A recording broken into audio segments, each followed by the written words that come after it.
안녕하십니까, 이용태입니다. 이번 시간에는 패런트에 대해서 살펴보도록 하겠습니다. 패런트는 여러 개의 레이어를 사용할 때 각 레이어 간의 종속관계를 만들어주는 것인데요. 가령 가장 우선권이 있는 어미 레이어의 움직임에 따라서 그 자식 레이어도 같이 움직임을 만들어줄 때 패런트는 아주 유용하게 사용이 됩니다. 즉 하나의 레이어의 움직임을 만들어 놓고 그 움직임에 맞춰 다른 레이어도 똑같이 움직이게 할 때 유용하게 사용이 된다는 것이죠. 그렇다면 패런트에 대해서 살펴보기 위해서 소스를 불러옵니다.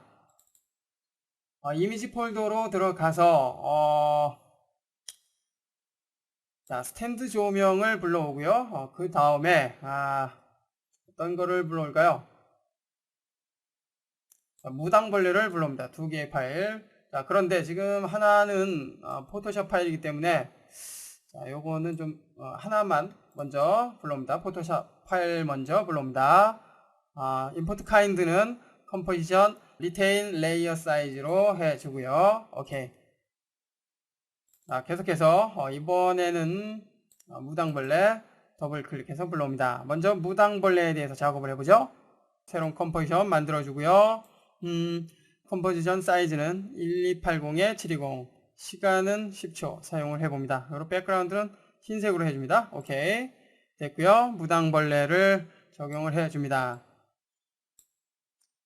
자, 이제 지금의 이 무당벌레에 대해서 애니메이션을 만들어 줄 텐데요. 애니메이션 된 무당벌레 레이어와 똑같이 움직임이 필요한 레이어가 있을 경우에 패런트를 사용해서 아주 쉽게 똑같은 애니메이션을 만들어 보도록 하겠습니다.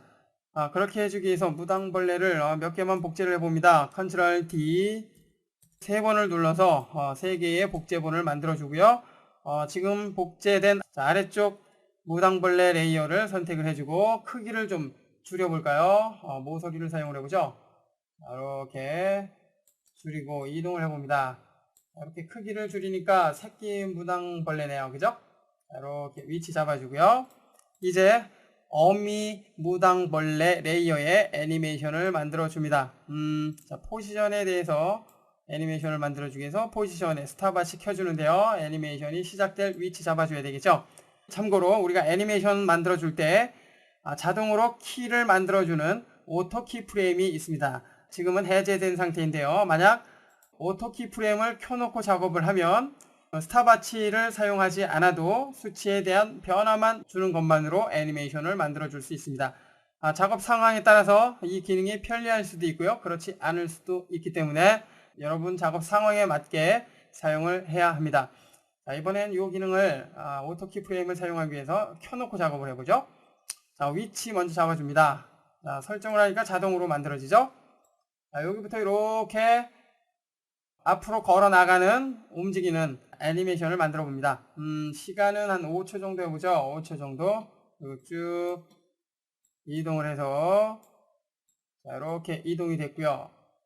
그 다음에 시간을 조금만 더 한 8초 정도 이동을 해서 위로 올라가는 애니메이션을 만들어 봅니다. 됐나요?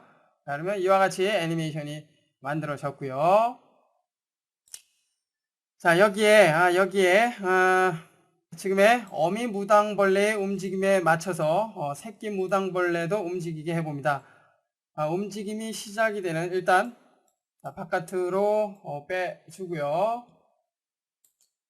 보이지 않게 해줘야 되겠죠. 그 다음에 확인해 봅니다. 자, 이제 무당벌레가 어느 정도 밖으로 나왔을 때 2번 레이어의 무당벌레의 패런트를 어미 1번 무당벌레 레이어에 연결을 해 줍니다. 그러면 지금 적용된 요 시간, 즉 간격을 그대로 유지한 상태로 이렇게 애니메이션이 되는 것을 알 수가 있습니다. 지금 패런트가 적용이 된 2번 레이어의 포지션에는 키프레임이 적용이 되지 않았습니다. 요것은 오토 키프레임 때문에 만들어진 거죠. 삭제를 해주고요. 전혀 키프레임이 없는데도 이렇게 어미 무당벌레의 움직임에 맞춰서 애니메이션 되는 것을 알 수가 있습니다. 계속해서 나머지 3번 레이어의 패런트는 어미에 적용을 해도 되고요. 그 아래쪽에 무당벌레, 새끼 무당벌레에 적용을 해줘도 됩니다. 상황에 맞게 해주면 되겠고요. 확인해보면 역시 똑같이 따라오는 것을 알 수가 있고요. 자, 이번엔 마지막 세 번째. 역시 패런트를 어미 혹은 움직임이 있는 2번이나 3번 레이어에 연결을 해줘도 되겠고요. 아니면 직접 원하는 레이어를 선택을 해줘도 됩니다. 자, 이러면 어미 무당벌레의 움직임에 맞춰서 나머지 새끼 무당벌레 레이어도 똑같이 움직이는 것을 알 수가 있습니다. 그런데 어미 무당벌레가 이동한 경로를 보면 이렇게 수평으로 움직이다가 위로 올라가죠. 이 움직임에 맞춰서 똑같이 나머지 패런트로 연결이 된 무당벌레, 새끼 무당벌레도 움직이는 것이 아니라 따라간 흔적을 그대로 따라가는 것이 아니라 어미 무당벌레 레이어의 움직임, 그죠? 경로가 아니라 움직임에 대해서만 따라하기 때문에 움직임이 복잡해질 경우에는 지금처럼 패런트를 사용하는 것은 좀 무리가 되겠죠. 만약 지금 어미 무당벌레의 움직인 경로를 똑같이 따라가게 하고자 한다면 패런트를 사용하는 것보다는 적용된 키프레임을, 그죠? 이렇게 적용된 키프레임을 복사를 해서 붙여넣기 하는 것이 효과적인 결과물을 만들어 줄 수 있습니다. 컨트롤 V. 확인해 보면 패런트는 꺼줘야 되겠죠.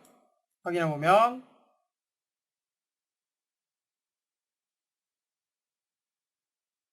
요 무당벌레죠. 현재 아래로 많이 이동이 된 상태고요. 선택을 해주고 특정 키프레임으로 이동을 하고 위로 올려볼까요?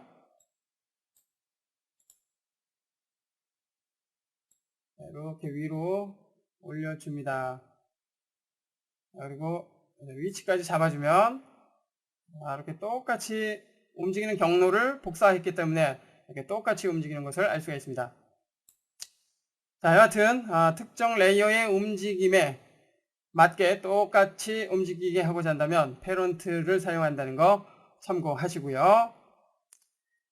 계속해서 이번에는 종속관계를 확실하게 느낄 수 있는 패런트 작업을 해보도록 하겠습니다. 스탠드 조명을 사용을 해보죠.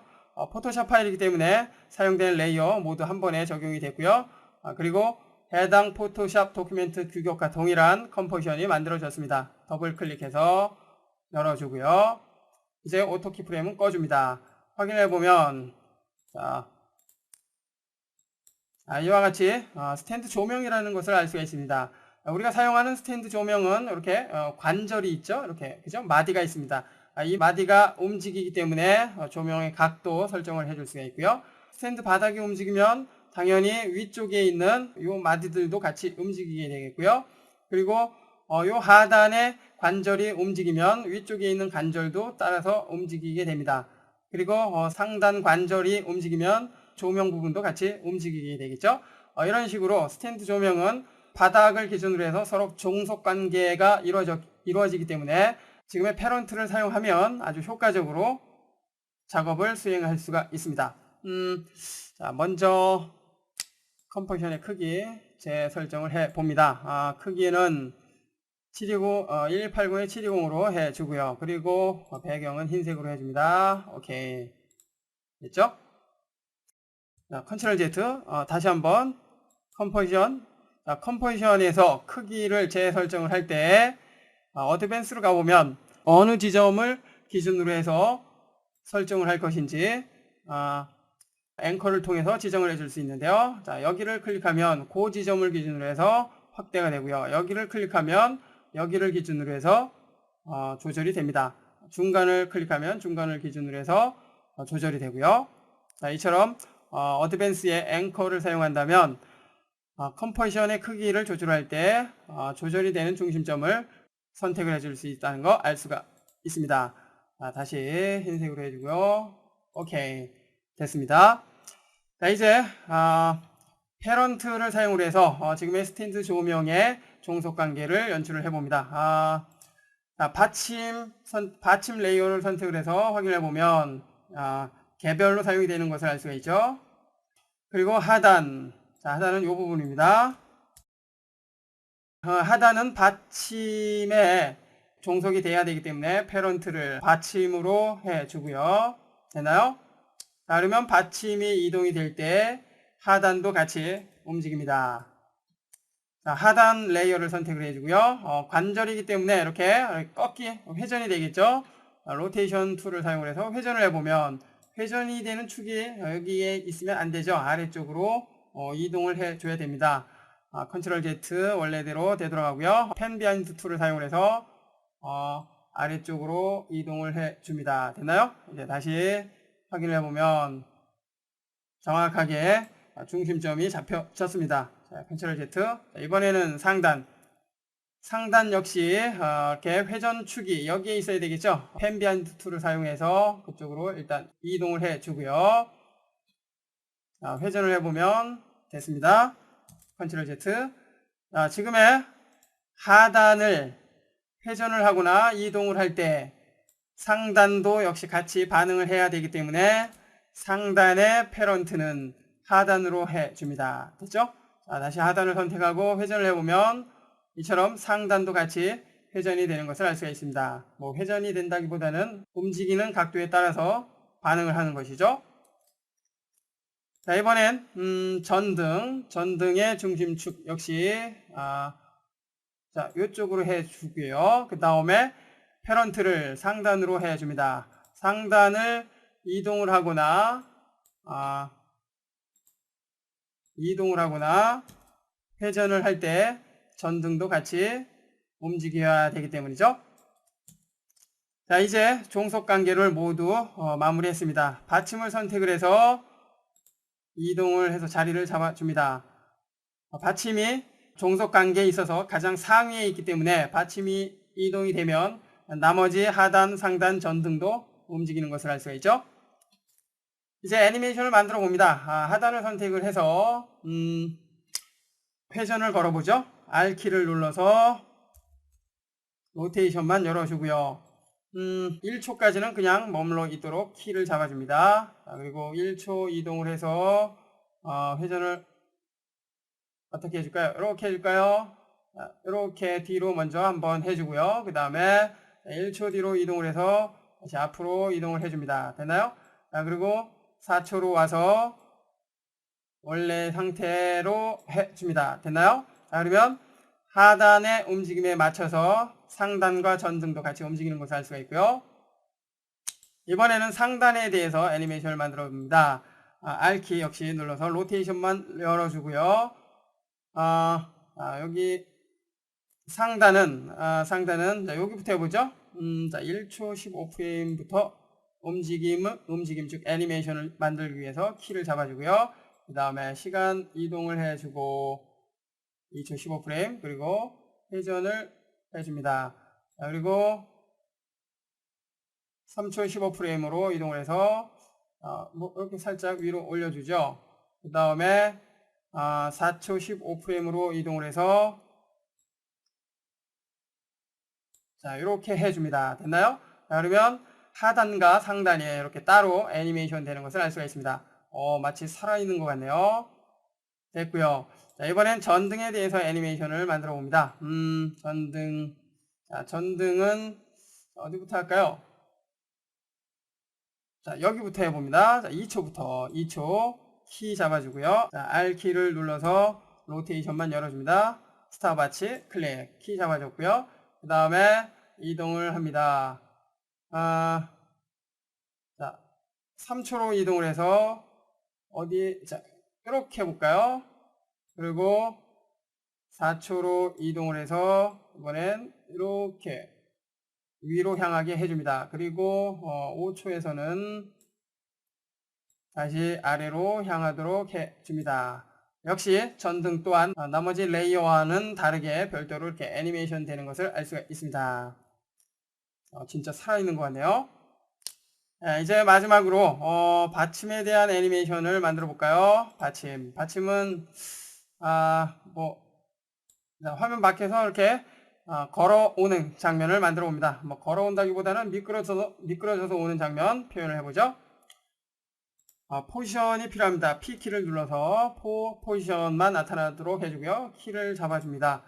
그리고 이렇게 화면 밖으로 일단 이동을 해주고요. 시간 이동을 해주고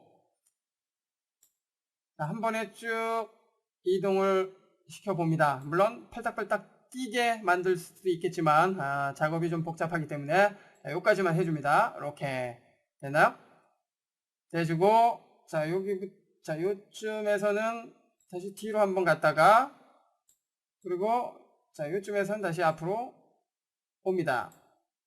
자, 이렇게 왔다 갔다 거리는 거죠. 아주 재밌네요. 자 그리고 5초 부분에서는 다시 이렇게 위치를 잡아줍니다. 자 이제 패런트에 대한 애니메이션이 모두 끝났습니다. 확인을 해보면 자 처음에 이렇게 미끄러지듯 나타났다가 자유자재로 각각의 마디들이 움직이죠.